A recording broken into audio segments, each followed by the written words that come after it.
আসসালামু আলাইকুম, চলে এলাম আপনাদের মাঝে GCAM 8.4 এর ফুল রিভিউ নিয়ে। সম্পূর্ণ ভিডিও জুড়ে থাকতেছে আমি শাহাদ হোসেন সজীব শাহাদ টেকডাউট থেকে।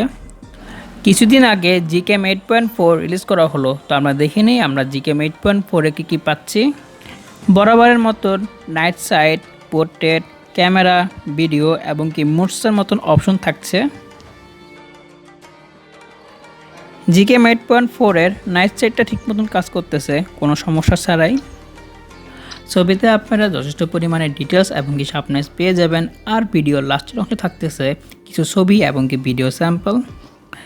GCAM 8.4এও আপনারা পেয়ে যাবেন 1x এবং কি 2x জুম করার অপশন। তাছাড়া আপনারা এইটিকে 10x পর্যন্ত জুম করতে পারবেন। আর উপর অংশে আপনারা পেয়ে যাবেন সেটিং অপশন থেকে আপনারা আপনাদের মতন কাস্টমাইজ করে ফেলতে পারবেন আপনার GCAM-কে। আর ভিডিও অপশনের সেটিং থেকে আপনারা 4K ভিডিও রেকর্ড করা পর্যন্ত অপশন পেয়ে যাবেন, নর্মাল ভিডিও করার অপশন এবং কি টাইম ল্যাপস এবং কি স্লো মোশন। কিন্তু বর্তমানে স্লো মোশনটা কাজ করতেছে না এইটিতে।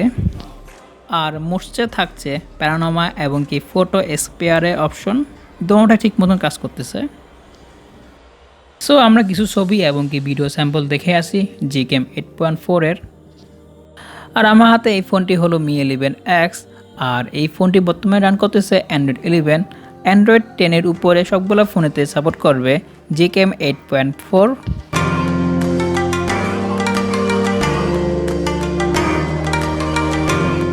GCAM 8.4 এর ডাউনলোড লিঙ্ক থাকছে ভিডিও ডিসক্রিপশনে। সো আজকের এই ভিডিওটি এই পর্যন্তই। আশা করি ভিডিওটি আপনাদের ভালো লেগেছে। যদি ভালো লাগে তো একটা লাইক দিবেন, শেয়ার করবেন আপনার ফ্রেন্ডের সাথে। আর এরকম ইন্টারেস্টিং ভিডিও পেতে এখনই চ্যানেলটিকে সাবস্ক্রাইব করে ফেলুন এবং কি পাশে বেল আইকনটি বাজিয়ে দিন। সো আজকের জন্য আমি বিদায় নিচ্ছি। আমি শাহাদ হোসেন সজীব, শাহাদ টেকডাউট থেকে। আল্লাহ হাফেজ।